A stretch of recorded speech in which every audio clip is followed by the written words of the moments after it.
I am being attacked, and all the message I got said, it's the same thing Bob Sachs said.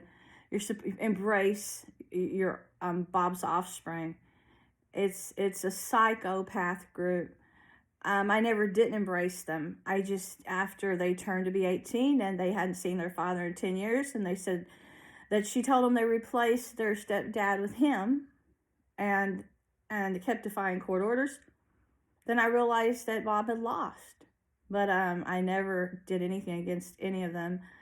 And I never hurt any of them. I never punished any of them.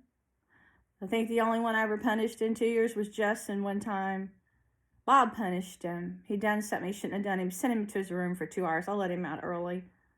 I punished Kyla one time after she went to visit her mom, which had alienators she hadn't seen, because she went from being bonded with me like mother-daughter to coming back not wanting to talk to me. Said her mom had gotten her a training bra, told her mom said not to be close, and got her first present when Bob had always bought their presents, and she changed on a dime, and I got really heartbroken, and I got angry at her.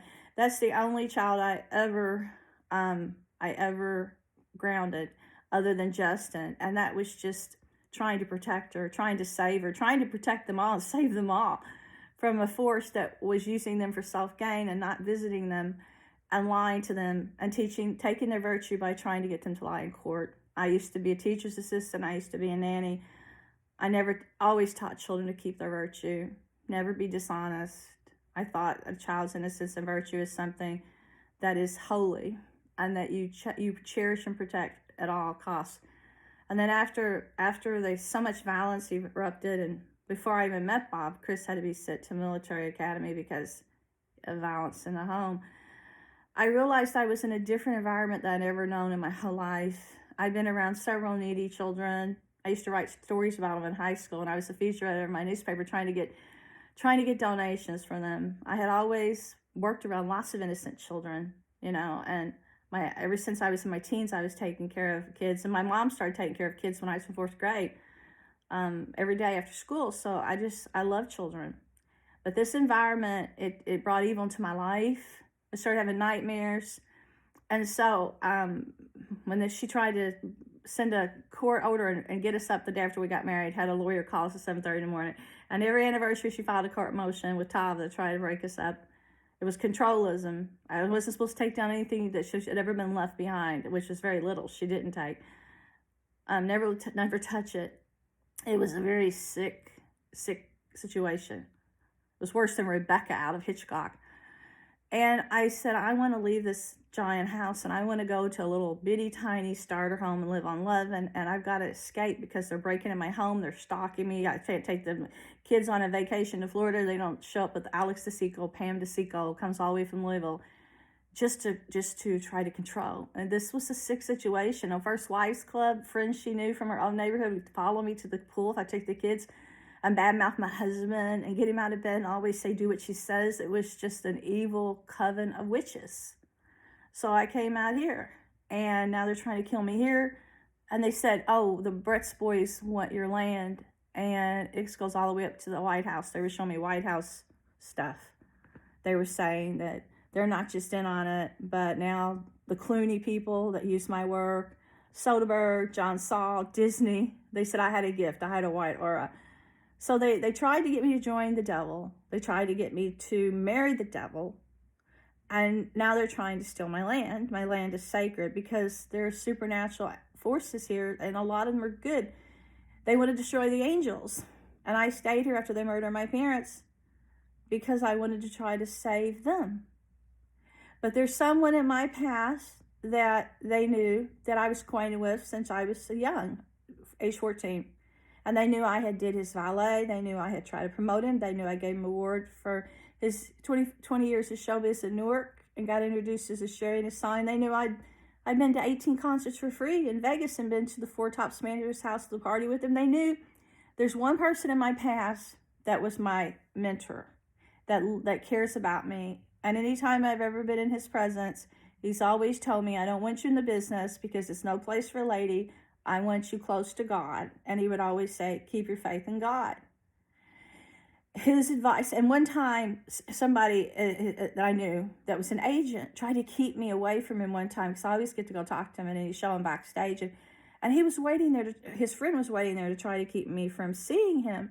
And Frankie found out, and he called me on the phone at my house, very upset. He called his management, everything, said never trust that person, never talk to that person, just because that person hurt my feelings and didn't let me see it. So when this group came involved, they tried to keep me from ever being near him.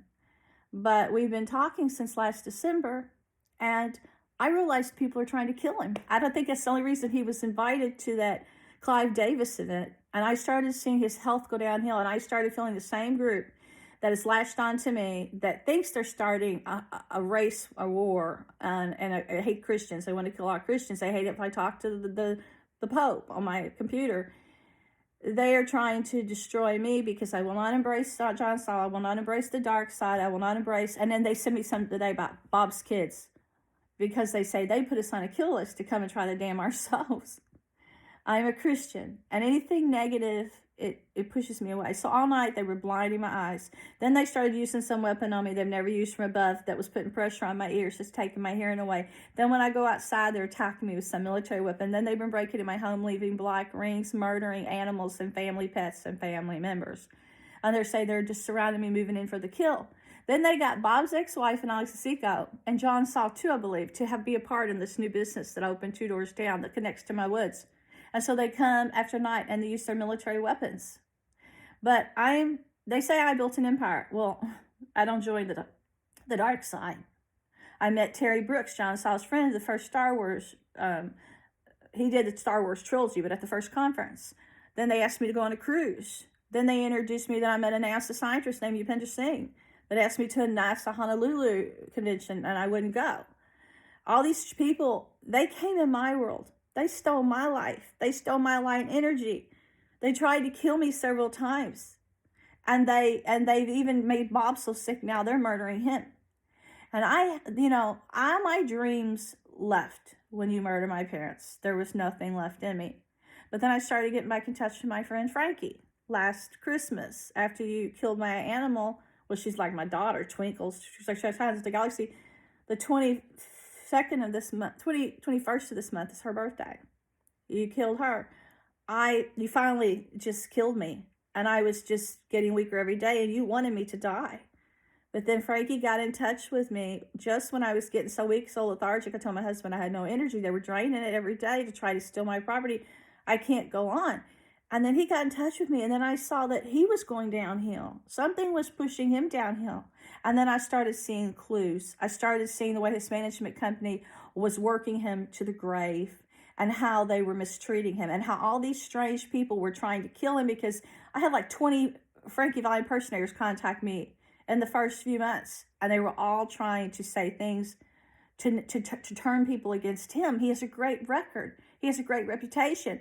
And then I knew they were after his money. And then the Clive Davis thing followed. I knew this group that is anti-Christian and hates a lot of women. I knew this group that has stolen the world by hacking and murder and crime and corporations was against him, because he is a Christian and he is a strong person. So yesterday, I knew they were trying to kill him, and I told him this. So they were trying to kill me all night, blinding my eyes, destroying my face, burning my face all night, burning my ears, and telling me today they're murdering me. And then they told me never talk to him again, ever, or they will for sure kill me. And then I told him they're trying to keep us apart because they want to murder you, and they don't want me to tell the world what they're doing to you. But if they weren't so evil, greed, and trying to hurt people as a witch's coven, they want to try to damn. They want to try to damn me, they said, and make me marry the devil and give my soul to the devil. Frankie has brought dreams back that I never had before, because he's the only part of my past that I remember that taught me to dream. He is my solid ground. He was my mentor. He was my inspiration. My first love at a very young age. It wasn't romance and it wasn't marriage. It was love of the angel and God in him. God is in him. No man sings like that. No man takes you to heaven like him. So then I found out his aunt was a nun. And then I decided I wanted to work with him and promote him, and I did. And then I decided I wanted him to be my vocation. People at the convent said, you're going to be a nun. You're calling from God. You're going to be a nun. I said, well, the church isn't giving me what I need, but I really soar in his company. I have a confidence I've never known. I have a power I've never known. I really feel, I feel God in his presence. And that's my whole dream. So they've taken away every other dream. And now that Frankie's gotten back in my life, I think he wants to work with me, and I want to work with him. And they're out for blood because they can't stand it. They're evil. But if they were good businessmen, they would see that if you pair us up and we do work together, or we spend time together, he's my mentor. He will teach me everything. He's the only one I will work with in the business. And I have a very good mind, but I need guidance. And he sends me videos, and he's the only person that I let in or get through to me. And he's my past. He's the only thing you haven't murdered in my youth that I believed in. My parents were my role model, and Frankie was my other mentor. And I would work with him, and I could achieve great things if people were kind instead of stealing and killing. And Frankie's been nothing but kind. He didn't want me in the business, he said, to protect my soul. But he might retire soon, and it's a perfect time for him to guide me and train me and to bring out the best in me and to make me believe in myself. He's the only one that does. And he can help me make dreams come true, even for the film industry, which I hate. If you want talent and you want more movies that are good movies, not evil horror movies, Frankie's the only one that can bring out the beauty in me. You're just murdering me now.